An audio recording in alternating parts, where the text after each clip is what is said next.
கடலூர் மாவட்டம் திட்டக்குடி அதர்நத்தம் கிராமத்தில் விசிக பிரமுகராக இருந்த செல்வம் இடத்தில் கள்ளநோட்டு அச்சிடப்பட்ட வழக்கில் மேலும் 2 கைது செய்யப்பட்டிருக்கின்றனர்.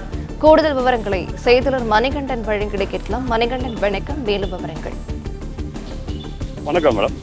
கடலூர் மாவட்டம் திட்டக்குடி அடுத்த அதர்நத்தம் கிராமத்தில் செல்வம் என்பவர் விளைநிலத்தில் ஷெட் ஒன்று அமைத்து அதில் கள்ள நோட்டுகள் அச்சடிக்கப்படுவதாக ராமநத்தம் போலீசாருக்கு தகவல் கிடைத்து சம்பவ இடத்துக்கு சென்ற போலீசார் நேற்று சோதனை செய்து 86,000 ரூபாய் கள்ள நோட்டு மற்றும் அச்சடிக்க பயன்படுத்தப்படும் பொருட்கள் மற்றும் ஏர்கன் 2 என வாக்கி டாக்கிகள் என பொருட்களை பறிமுதல் செய்தனர்.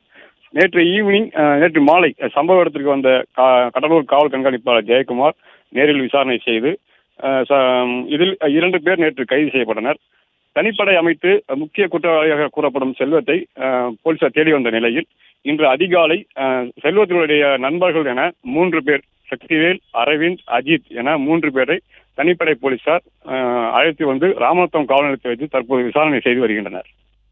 பிளே ஸ்டோர் மற்றும் ஆப் ஸ்டோரில் இருந்து பாலிமர் செயலியை QR கோடு மூலம் பதிவிறக்கம் செய்யுங்கள். செய்திகளை உடனுக்குடன் பெறுங்கள்.